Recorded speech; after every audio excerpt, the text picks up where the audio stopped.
Hello students, welcome to go to science. आज हम लोग बात करने वाले हैं क्लास 12 का chapter 1 electric charges and field के बारे में। तो बच्चों आइए सबसे पहले हम समझते हैं इस चैप्टर के पीछे का थोड़ा सा कॉन्सेप्ट। और इस चैप्टर के चूंकि हम क्लास 12 में आप लोग स्टार्ट किया पढ़ाई करना, फिजिक्स से डर तो सबको लगता है कि नहीं, लेकिन बिल्कुल डरने की बात नहीं बच्चों। आइए मैं आपको एक बहुत ही बेहतरीन तरीके से एक स्टार्टअप देता हूं फिजिक्स का, जिसमें आपको अगर आप इस चैनल पे बने रहे तो आपको फिजिक्स से बिल्कुल डरने की कोई जरूरत नहीं है। तो सबसे पहले इस चैप्टर की बात करते हैं बिना लेट किए हुए। 11th कैसा गया इस चीज को आप प्लीज भूल जाइए, अभी 11th पे फोकस, अभी 12th पे ग्रिप बनाना जरूरी है बच्चों। देखो 11th धीरे धीरे आप चीजें करते चले जाओगे बीच में, लेकिन जब अगर 12th खराब हो जाएगा ना बच्चों तो दो नुकसान होंगे। एक तो बोर्ड खराब हो जाएगा आपका, और दूसरी चीज आपको एक जो भी आपने एंट्रेंस एग्जामिनेशन देने का अपना इरादा बनाया होगा, चाहे वो जेईई हो चाहे वो नीट हो, वो सब खराब हो जाएगा। इसलिए प्लीज फोकस करिए और स्टार्ट करते हैं बहुत ही पॉजिटिव माइंडसेट के साथ chapter 1 electric charges and field को। तो बच्चों इस सब के बारे में आपने थोड़ा बहुत सुना होगा या कहीं ना कहीं जाना होगा कि देखो फिजिक्स में दो ब्रांचेस हैं। अगर हम इलेक्ट्रिसिटी से रिलेटेड बात करें तो देखो दो टर्म आपने सुना होगा। पहला जो हमारा वो है इलेक्ट्रोस्टैटिक्स और दूसरा जो टर्म है वो है इलेक्ट्रोडायनेमिक्स। बच्चों आप सबको पता है इलेक्ट्रोस्टैटिक्स क्या कहता है। इलेक्ट्रोस्टैटिक बच्चों क्या कहता है, जिसमें हम पढ़ते हैं बच्चों कि जो चार्ज है इलेक्ट्रोस्टैटिक्स में, जो चार्ज होता है ना बेटा, वो किस पे होते हैं, रेस्ट में होते हैं। किस में होते हैं, रेस्ट में। तो रेस्ट चार्ज की स्टडी हम फिजिक्स के जिस ब्रांच में करेंगे उसको हम इलेक्ट्रोस्टैट बोलते हैं। अब रेस्ट चार्ज के बारे में सर क्या, तो रेस्ट चार्ज के बारे में आप फोर्स की बात कर सकते हो, इलेक्ट्रोस्टैटिक फोर्स की बात कर सकते हो। रेस्ट चार्ज में आप इलेक्ट्रिक फील्ड की बात कर सकते हो। रेस्ट चार्ज के लिए आप इलेक्ट्रिक पोटेंशियल की बात कर सकते हो। तो रेस्ट चार्ज के बारे में जो स्टडी हम करते हैं बच्चों, इन स्टडी को हम इलेक्ट्रोस्टैटिक्स के अंदर यानी इस ब्रांच के अंदर रखते हैं। अब बात करते हैं इलेक्ट्रोडायनेमिक्स। बच्चों डायनेमिक्स यानी कि अगर वही चार्ज फ्लो करने लगे, अगर वही चार्ज एक जगह से दूसरी जगह जाने लगे, एक ट्रैवल करने लगे, तो हम कहेंगे बच्चों इसको इलेक्ट्रिक करंट। और जिसमें चार्ज ट्रैवल करे, जिसमें चार्ज एक जगह से दूसरी जगह फ्लो होने लगे, हम यानी कि फ्लोइंग चार्ज के बारे में जिस ब्रांच में पढ़ते हैं, फ्लोइंग चार्ज के बारे में, फ्लोइंग चार्ज के बारे में जिस ब्रांच में पढ़ता है बच्चों, उस ब्रांच ऑफ फिजिक्स को कहते हैं इलेक्ट्रोडायनेमिक्स। तो बच्चों आपको पता है जो क्लास 12th में, उसमें पहला चैप्टर क्लास 12th में जो है वो इलेक्ट्रोस्टैटिक्स से रिलेटेड है। तो ये तो बहुत आसान है सर रुकी हुई चीजों को पढ़ना, उसके बारे में जानना फिर तो और ज्यादा आसान है सर, है कि नहीं। तो चलिए स्टार्ट करते हैं। सबसे पहले हम इलेक्ट्रोस्टैटिक्स, और इलेक्ट्रोस्टैटिक्स में हम लोग देखेंगे जो फर्स्ट टॉपिक है बच्चों, वही अपना बेसिक टॉपिक जो अपने क्लास 10th में पढ़ी होगी। क्लास 10th के अंदर चार्ज के बारे में पढ़ा होगा सर, लेकिन चार्ज के बारे में कौन याद रखता है सर, क्लास 10th में पढ़ा, 11th पूरी हमारे लिए एक तरह से एक आंधी तूफान की तरह आई और 11th निकल गई। तो आइए चार्ज के बारे में वापस से जानते हैं। देखो बेटा चार्ज क्या होता है, देखो सिंपल एकदम आसान भाषा में आपको समझना हो, चार्ज एक प्रॉपर्टी का नाम है। एक वर्ड याद रखो एटलीस्ट, देखो डेफिनेशन अब बनाने को बना लोगे, रटने को रट लोगे, लेकिन चार्ज के बारे में बोलते ही दिमाग में एक चीज आनी चाहिए, सर क्या प्रॉपर्टी। चार्ज एक प्रॉपर्टी है किसी भी मैटर की वो प्रॉपर्टी जिसकी वजह से वो जो बॉडी है, वो जो मैटर है, वो क्या करने लगे, अपने आसपास एक फोर्स एक्सपीरियंस करने लगे। खास करके जब उस बॉडी को कहां रखा जाए, इलेक्ट्रिक फील्ड में, या कहां रखा जाए, मैग्नेटिक फील्ड में, राइट। यानी कुल मिला के सर इलेक्ट्रिक चार्ज एक तरह की क्या है, प्रॉपर्टी है किसी भी मैटर की, जिससे वो किसी भी फील्ड के अंदर वो कहीं पर भी अपने आप पर क्या एक्सपीरियंस करता है, फोर्स एक्सपीरियंस करता है when it is placed in electric field और मैग्नेटिक फील्ड। तो कुल मिलाकर सर क्या है, चार्ज एक प्रॉपर्टी है, इंट्रिंसिक प्रॉपर्टी है, एक इंटरनल प्रॉपर्टी जिसको आप देख नहीं सकते। बात समझ आ रही, क्लियर है। तो चार्ज के बारे में आपको इतनी बात जाननी है बेटा। चार्ज दो तरह के होते हैं, ये आपको फॉर्मेलिटी वाली बात सर, नेगेटिव चार्ज,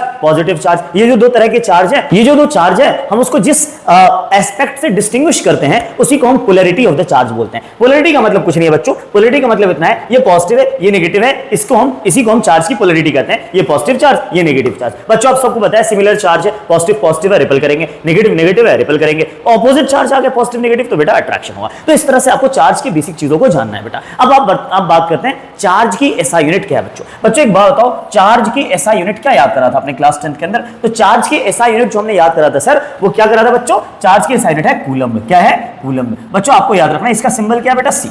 चार्ज की एसआई यूनिट क्या है, कूलम्ब। इसकी एसआई यूनिट क्या है, कूलम्ब, और उसको सी से डिनोट करते हैं बेटा। कहीं पे लिखा रहता है माइक्रो कूलम्ब, कहीं पे नैनो कूलम्ब, कहीं पे मिली कूलम्ब। बेटा माइक्रो कूलम्ब, माइक्रो हटाना है 10 की पावर -6 से मल्टीप्लाई कर दो, नैनो हटाना है 10 की पावर -9 से मल्टीप्लाई कर दो, मिली हटाना है 10 की पावर -3 से मल्टीप्लाई कर दो। तो इस तरह से आप चार्ज के एसआई यूनिट को कन्वर्ट कर सकते हो कूलम्ब के अंदर, माइक्रो कूलम्ब से, मिली कूलम्ब से या नैनो कूलम्ब से। क्लियर इतनी बात। अब सर ये समझ में नहीं आया, सर चार्ज का कॉन्सेप्ट आया कहां से। बेटा एक बात बताओ, आपने एटम पढ़ा था क्लास 9th में, एटम पढ़ा है। जो एटम है बच्चों, उस एटम में कौन कौन से सब एटॉमिक पार्टिकल्स हैं सर। एटम के अंदर सब एटॉमिक पार्टिकल्स, इलेक्ट्रॉन, प्रोटॉन और न्यूट्रॉन। आपने इलेक्ट्रॉन तो सुना होगा ना एटलीस्ट। इलेक्ट्रॉन क्या है बेटा? इलेक्ट्रॉन एक सब एटॉमिक पार्टिकल है सर, एक ऐसा पार्टिकल सर एटम के अंदर जो ऑर्बिट में चक्कर लगाता रहता है, जो न्यूक्लियस में नहीं ठहरता, ऑर्बिट में होता है सर। कहां होता है? ऑर्बिट में होता है सर। और इलेक्ट्रॉन के ऊपर बेटा नेगेटिव चार्ज होता है, आपने कभी ना कभी पढ़ा होगा। तो एक इलेक्ट्रॉन पे, अगर मैं बेटा इलेक्ट्रॉन की बात करूं तो इलेक्ट्रॉन पर, एक इलेक्ट्रॉन पर जो चार्ज होता है बेटा वो होता है -1.6 इंटू 10 की पावर -19 कूलम। एक इलेक्ट्रॉन पे इतनी छोटी वैल्यू होती है चार्ज की। तो सर क्या सबसे स्मॉलेस्ट वैल्यू है चार्ज की? कह सकते हैं बेटा ये सबसे स्मॉलेस्ट वैल्यू है चार्ज की। पर चार्ज के बारे में आपने क्वार्क नाम का एक वो पढ़ा होगा कि भाई क्वार्क भी बहुत ही स्मॉलेस्ट वैल्यू होते हैं चार्ज की, पर वो इंडिपेंडेंट एग्जिस्ट करने वाला चार्ज नहीं है। वो इंडिपेंडेंस एग्जिस्ट कौन सा पार्टिकल कर सकता है? कौन सा चार्ज पार्टिकल कर सकता है सर? इलेक्ट्रॉन है, जिसको हम एक बॉडी से चाहे तो दूसरे बॉडी में ट्रांसफर करवा सकते हैं, लेकिन क्वार्क को ट्रांसफर नहीं करवा सकते बच्चों। इसीलिए सबसे छोटी वैल्यू जो चार्ज की है फिलहाल जो हम ट्रांसफर कर सकते हैं उसको हम क्या कहते हैं सर? एक इलेक्ट्रॉन, जिसके ऊपर चार्ज होता है -1.6 इंटू 10 की पावर -19 कूलम। बेटा एक बात बताओ मुझे, एक इलेक्ट्रॉन पर इतना चार्ज है तो एक प्रोटॉन पे कितना चार्ज होगा? सर चार्ज तो सेम होता है इलेक्ट्रॉन प्रोटॉन पे। सर इलेक्ट्रॉन पे बस माइनस है, प्रोटॉन पे सर पॉजिटिव आ जाएगा। यही तो फर्क है। तो बेटा ये एक इलेक्ट्रॉन है। अब आप मुझे बताओ बेटा कि चार्ज किसी बॉडी को हम कैसे करते हैं? किसी बॉडी को चार्ज करना हो, लेकिन उससे पहले एक बात बताओ, एटम के बारे में तो आप जानते होंगे। ये एटम, ये न्यूक्लियस है और ये इसके क्या है बेटा? ये न्यूक्लियस है और ये इसके क्या है? ये इसके ऑर्बिट्स। ये इसके क्या है बेटा? ये ऑर्बिट्स है, ये ऑर्बिट्स है। तो ये जो ऑर्बिट है इसमें कौन होते हैं? इलेक्ट्रॉन। कोई भी एटम को चार्ज कैसे किया जाता है बेटा? कोई भी एटम है उसको चार्ज कैसे करते हैं? सर एटम को चार्ज क्या पहले से चार्ज नहीं होता? एटम क्यों होगा बेटा? आपने पढ़ा होगा कि जो इलेक्ट्रॉन्स है वो प्रोटॉन के बराबर होते हैं किसी एटम में। जो किसी एटम में इलेक्ट्रॉन होते हैं वो प्रोटॉन के बराबर होते हैं। जब इलेक्ट्रॉन बेटा प्रोटॉन के बराबर होंगे तो एटम तो न्यूट्रल हो गया ना।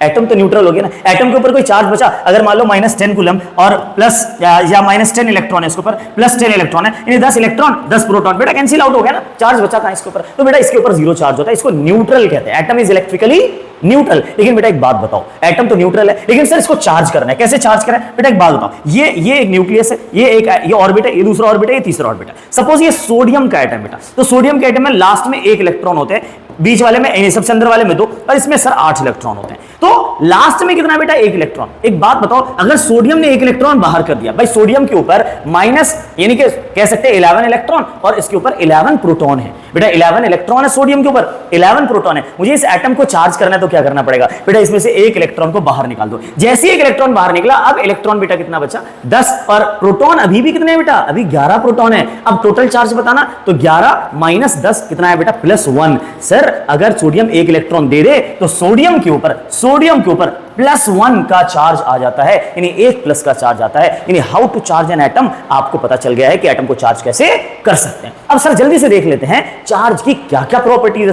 सर क्या चार्ज की प्रॉपर्टीज भी होती हैं? बिल्कुल बेटा, चार्ज की बहुत सारी खासियत है, बहुत सारी प्रॉपर्टी है। हम किसी बॉडी को कैसे चार्ज करते हैं हम देखेंगे बाद में, लेकिन सबसे पहले इंपॉर्टेंट चीज देखते हैं कि चार्ज की क्या क्या प्रॉपर्टीज है बेटा। तो समझते हैं चार्ज की प्रॉपर्टीज। बेटा चार्ज की पहली प्रॉपर्टी क्या है? चार्ज की पहली प्रॉपर्टी क्या है? आप देख सकते हो, पहली प्रॉपर्टी है एडिटिविटी ऑफ चार्ज। क्या मतलब सर एडिटिविटी? अच्छा सर एक बात बताओ, मान लो कि 2, 4, 10, 12, 15 बहुत सारे चार्जेस मान लो, चार्ज पार्टिकल्स हैं। हमारे पास 2 कूलम का चार्ज है, 5 कूलम का। सपोज देखो एग्जांपल के तौर पे, सपोज हमारे पास +2 कूलम का चार्ज है। अच्छा जी, अच्छा सर हमारे पास 5 कूलम का चार्ज है। सर -3 कूलम का चार्ज है, ठीक है। अच्छा सर +10 कूलम का चार्ज है। सर क्या इन चार्जेस को जोड़ने के लिए, ऐड करने के लिए क्या कोई लॉ को फॉलो करना है? क्या कोई रूल को फॉलो करना है? नहीं सर। एडिटिविटी ऑफ चार्ज का मतलब ही है कि हम चार्ज को अलजेब्रिक सम कर सकते हैं सर। अलजेब्रिक सम का क्या मतलब होता है? हम चाहे तो यूं ही जोड़ दें सर, जैसे नंबर जोड़ते हैं सर, जैसे 3 + 2 5, जैसे 5 - 3 2, ऐसे ही हम चार्ज को जोड़ेंगे। यही एडिटिविटी ऑफ चार्ज हमें बताती है कि आप चार्ज को यूं ही जोड़ सकते हो, अलजेब्रिक सम कर सकते हो, कोई लॉ लगाने की जरूरत नहीं है। यानी charges can be added algebraically, this is called additivity of charge. Sir कैसे? सबको जोड़ना है सर, तो कोई बात नहीं सर, जोड़ते हैं। जोड़ने के लिए क्या करेंगे बच्चों? बीच में प्लस लगा दीजिए, बीच में प्लस लगा दीजिए, उसको ब्रैकेट में घेर लीजिए क्योंकि माइनस में है, बीच में आपने प्लस लगाई हुआ ऑलरेडी। जरा जोड़ के बताना बच्चों कितना आ रहा है। तो बेटा +2 है तो +2, सर +5 है +5, +- -3, सर +10 +10, ऐड करो बेटा 10, 5 और 2, ये तीनों पॉजिटिव है, तीनों को प्लस कर दो सर। 15 और 2 17, 17 और ये माइनस में कौन है सर? 3, तो 17 - 3, 17 - 3 बेटा कितना होता है? 14। यानी सर टोटल चार्ज कितना है? 14 कूलम का टोटल चार्ज है बच्चों। This is called additivity of charges. Charges can be added. 3 coulomb + 2 coulomb कितना हो गया sir? 3 coulomb + 2 coulomb, sir 5 coulomb. मैंने आपसे पूछा 5 कूलम - 2 कूलम कितना होगा? 5 कूलम - 2 कूलम, सर 3 कूलम। मतलब आप डायरेक्ट ऐड कर सकते हो बिना किसी लॉ का इस्तेमाल किए। सेकंड प्रॉपर्टी क्या है बच्चों? सेकंड प्रॉपर्टी है कंजर्वेशन ऑफ चार्ज। क्या मतलब है सर कंजर्वेशन ऑफ चार्ज का? बेटा कंजर्वेशन ऑफ चार्ज का मतलब क्या है ध्यान देना, कंजर्वेशन ऑफ चार्ज का मतलब होता है, आपने कंजर्वेशन वर्ड बहुत पढ़ा होगा। कंजर्वेशन का मतलब होता है सर जो स्टार्टिंग, जो इनिशियल वही फाइनल, जो शुरू में सर वही आखिर में। अच्छा क्या मतलब सर? मैं आपको बता रहा हूं बेटा, एक बात बताओ, मान लो मेरे पास एक डब्बा है, मान लो मेरे पास ये बॉटल है, इस बॉटल में बहुत सारे छोटे छोटे पार्टिकल्स हैं, उन पार्टिकल पे चार्जेस है। सपोज एक पार्टिकल पे 2 कूलम चार्ज, एक पार्टिकल पे 5 कूलम चार्ज, एक पार्टिकल पे 3 कूलम चार्ज, मतलब एक पार्टिकल पे -5 कूलम चार्ज, एक पार्टिकल पे -6 कूलम चार्ज। इस तरह से बहुत सारे चार्ज पार्टिकल इसके अंदर हैं। लेकिन मैंने इन सारे चार्जेस का जब सम निकाला तो पता चला कि इस बॉटल में सर 10 कूलम चार्ज है टोटल। कितना कूलम है? Total 10 coulomb charge. ठीक है सर, टोटल 10 कूलम चार्ज। अब मैंने क्या किया, इस बॉटल के अंदर जितने पार्टिकल थे, जिस पे चार्जेस थे उन पार्टिकल पे, अब मैंने इस बॉटल को इस तरह से शेक कर दिया। जब मैं इस बॉटल को इस तरह से शेक करूंगा, आप बताओ क्या होगा? जो पार्टिकल है जिस पर चार्जेस हैं, वो चार्जेस एक दूसरे को क्या करना स्टार्ट कर देंगे? ट्रांसफर करना स्टार्ट कर देंगे। सारे पार्टिकल दूसरे को चार्ज को ट्रांसफर करेंगे, इससे उसको, उससे इसको, मतलब चार्जेस ट्रांसफर होने के बाद जिन पार्टिकल पे जितना चार्ज पहले था, उस पार्टिकल पे उतना चार्ज नहीं रहेगा। किसी पे 5 कूलम चार्ज होगा तो उस पे 3 कूलम चार्ज बचेगा, किसी पे 6 कूलम चार्ज होगा उस पे हो सकता है -3 कूलम चार्ज। मतलब कुल मिला के उन पार्टिकल्स पर अब चार्जेस अलग अलग मिलेंगे। लेकिन अगर इन सारे चार्ज का फिर से सम करूं, फिर से मैं पूछूं इस बोतल में कितने चार्ज है टोटल, अब बताओ क्या अलग आएगा या 10 कूलम ही आएगा? सर 10 कूलम ही आना है। This is called conservation of charge. कि सर चाहे पार्टिकल, कोई सिस्टम है, एक सिस्टम था जिसमें बहुत सारे चार्जेस थे, चार्जेस एक दूसरे से अदला बदली कर दिया, चार्जेस ट्रांसफर हो गए एक पार्टिकल से दूसरे पार्टिकल पर, but total charge will remain constant. This is called conservation of charge. बेटा कंजर्वेशन ऑफ चार्ज का यह मतलब होता है the total charge of a system will remain always constant. चाहे आप शेक कर दो, कुछ भी कर दो, अगर सिस्टम सेम है टोटल चार्ज भी सेम होगा, क्योंकि charge can neither be created, ना तो चार्ज अपने आप बढ़ सकता है, and can neither be created and nor be destroyed, ना तो अपने आप चार्ज अपने आप खत्म हो सकता है। Sir total charge will remain constant. बेटा ये था अपना कंजर्वेशन ऑफ चार्ज। अच्छा सर ये भी हो गया हमारा। दूसरा sir quantization of charge. Sir ये तो पहली बार सुन रहा हूं, क्वांटाइजेशन ऑफ चार्ज क्या होता है बेटा? मैं बताता हूं आपको। एक बात बताओ, मैंने आपसे अभी एटम का, सोडियम का एग्जांपल दिया था, सोडियम का एग्जांपल दिया था। बेटा मुझे एक बात बताओ, सोडियम के एग्जांपल में आप मुझे एक बात बताइए, एक इलेक्ट्रॉन निकल गया था, एक इलेक्ट्रॉन निकल गया, मैंने क्या ऐसा बोला कि सर कोई एटम ऐसा हो सकता है जिसमें से आधा इलेक्ट्रॉन निकले? यानी अगर कोई एटम किसी दूसरे एटम को इलेक्ट्रॉन यानी चार्ज ट्रांसफर करेगा तो वो किस फॉर्म में करेगा? सर इलेक्ट्रॉन के फॉर्म में करेगा। कितने इलेक्ट्रॉन? सर तो 1 इलेक्ट्रॉन देगा, 2 इलेक्ट्रॉन देगा, 3 इलेक्ट्रॉन देगा, भाई इलेक्ट्रॉन ही के फॉर्म में देगा ना। यानी कि सर अगर एक बॉडी है जो दूसरे बॉडी को चार्ज दे रहा है, तो चार्ज जो देगा बच्चों वो किस फॉर्म में देगा? 1 इलेक्ट्रॉन देगा, सर 2 इलेक्ट्रॉन देगा, सर 3 इलेक्ट्रॉन देगा। यानी चार्ज अगर 1 इलेक्ट्रॉन देगा तो 1 इलेक्ट्रॉन में कितना चार्ज होता है? -1.6 × 10 की पावर -19 कूलम। अगर 2 इलेक्ट्रॉन देगा तो कितना इलेक्ट्रॉन देगा? वो कितना चार्ज? सर 2 इलेक्ट्रॉन का मतलब हुआ 2 × -1.6 10 की पावर -19 कूलम। अगर उसने 3 इलेक्ट्रॉन दिया तो सर 3 इलेक्ट्रॉन दिया तो कितना चार्ज देगा? 3 इलेक्ट्रॉन बराबर 3 × -1.6 × 10 की पावर -19 कूलम। आप बताओ सर हर बार एक चीज तो चेंज हो रही है 1 2 3, लेकिन एक चीज है सर जो बिल्कुल चेंज नहीं हो रही, और वो ये नंबर। यानी कि सर जो चार्ज ट्रांसफर हो रहा है वो हमेशा इतने के मल्टीपल में हो रहा है। कितने के? 1.6 × 10 की पावर -19 के मल्टीपल में हो रहा है। भाई 2 इलेक्ट्रॉन गया 2 × 1.6 × 10 की पावर -19, 3 इलेक्ट्रॉन ट्रांसफर हुआ तो 3 × 1.6 × 10 की पावर -19, 4 इलेक्ट्रॉन ट्रांसफर हुआ तो सर 4 × 1.6 × 10 की पावर -19। यानी सर हर बार जो चार्ज ट्रांसफर हो रहा है वो 1.6 × 10 की पावर -19 टाइम्स ऑफ इलेक्ट्रॉन है। यही तो है कि इतने टाइम, यानी कि हम कह सकते हैं कि चार्ज जो ट्रांसफर होते हैं बेटा वो हमेशा अच्छा ये जो चार्ज की वैल्यू है बेटा -1.6 × 10 की पावर -19 कूलम, ये किसके ऊपर है? ये एक इलेक्ट्रॉन के ऊपर है। क्या इसको हम सबसे छोटी चार्ज की वैल्यू कह सकते हैं? बिल्कुल कह सकते हैं सर। इसी को फंडामेंटल चार्ज कह सकते हैं, बिल्कुल सर फंडामेंटल सबसे छोटी वैल्यू। तो क्या मैं ऐसा कह सकता हूं कि किसी एक बॉडी से किसी दूसरी बॉडी पर जब चार्ज ट्रांसफर होते हैं तो वो हमेशा integral multiple of fundamental charges में ट्रांसफर होते हैं? इंटीग्रल मल्टीपल का मतलब या तो 1 times of this fundamental charge, या 2 times of this fundamental charge, या 3 times of this fundamental charge, या 4 times of this fundamental charge. यानी सर इंटीग्रल मल्टीपल में 1 times, 2 times, 3 times, 4 times, 4.5 times नहीं, 3.5 टाइम्स नहीं, इंटीजर में होने चाहिए नंबर। बात समझ आ रही बेटा? इसी को कहते हैं क्वांटाइजेशन ऑफ चार्ज। यानी 1 इलेक्ट्रॉन या तो ट्रांसफर होगा, या तो 2 इलेक्ट्रॉन ट्रांसफर होगा, या तो 3 इलेक्ट्रॉन ट्रांसफर होगा, 3.5 इलेक्ट्रॉन ट्रांसफर हो सकता है। क्या इंटीजर में ही तो इलेक्ट्रॉन ट्रांसफर होंगे? इंटीजर में ही तो होंगे, और वो इंटीजर किससे मल्टीप्लाई होकर चार्ज की वैल्यू मिलेगी सर? एक इलेक्ट्रॉन की वैल्यू से। एक इलेक्ट्रॉन गया तो इतना चार्ज ट्रांसफर हुआ, 2 इलेक्ट्रॉन गया तो 2 इंटू इतना इलेक्ट्रॉन, 3 इलेक्ट्रॉन गया तो 3 इंटू इतना चार्ज।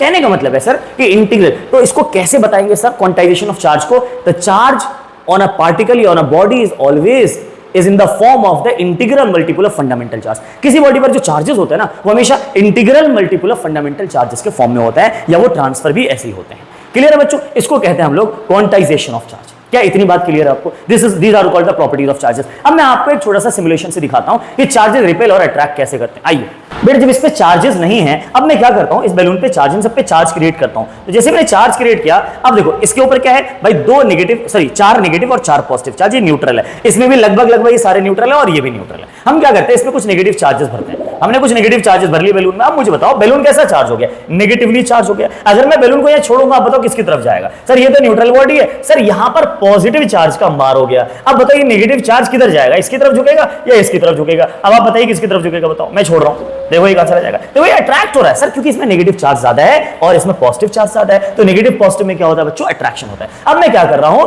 इसको क्या कर रहा हूं, थोड़ा इधर ले जा। जैसे मैं इसको, देखो ये नेगेटिवली चार्ज है ना, इसके ये न्यूट्रल बॉडी है, इसमें जितने इलेक्ट्रॉन उतने प्रोटॉन। जब मैं इसको इसके पास ले जाऊंगा तो नेगेटिव चार्ज की वजह से ये रिपेल होना शुरू हो जाएंगे, इसके नेगेटिव, तो इसके नेगेटिव भागने शुरू हो जाएंगे। देखो क्या हो रहा है, देखो क्या इसके नेगेटिव क्या हो रहा है बच्चों, देखो भाग रहे हैं। नेगेटिव क्या हो रहा है? भाग रहे हैं। अगर मैं छोड़ूंगा तो रुक जाएगा। क्यों? ये नेगेटिव चार्ज है और इस लेयर में क्या है सर? पॉजिटिव चार्ज ज्यादा है, तो ये नेगेटिव पॉजिटिव में अट्रैक्शन की वजह से रुक गया। कुल मिला के ये है, इस तरह से हम कह सकते हैं कि सर नेगेटिव और पॉजिटिव में अट्रैक्शन कैसे होता है, रिपल्शन कैसे होता है। हम इसे सीखेंगे अगली क्लास में कि how to charge a body, how to charge a body. किसी मान लो रॉड को, ग्लास रॉड को सिल्क पे रब करते हैं। सिल्क पे रब करेंगे तो क्या होगा? ग्लास रॉड इलेक्ट्रॉन को डोनेट कर देगा, यानी कि इलेक्ट्रॉन लूज कर देगा, और सिल्क जो इलेक्ट्रॉन को एक्सेप्ट कर लेगा। इससे ग्लास रॉड पॉजिटिव चार्ज हो गया, सिल्क नेगेटिव चार्ज हो गया। तो इस तरह से बेटा ये चार्ज के बारे में सारी कहानी इलेक्ट्रोस्टैट्स और इलेक्ट्रिक चार्जेस इन फील्ड की पहली क्लास थी। अगली क्लास में हम बात करेंगे बहुत ही इंपॉर्टेंट टॉपिक ओम्स लॉ के बारे में। तो आप बने रहिएगा हमारे चैनल पे एंड तक। नए हो इस चैनल पे तो आप सब्सक्राइब कर सकते हैं हमारे चैनल को, इसी तरह के बहुत सारे इंफॉर्मेटिव वीडियोस पे। Thank you so much.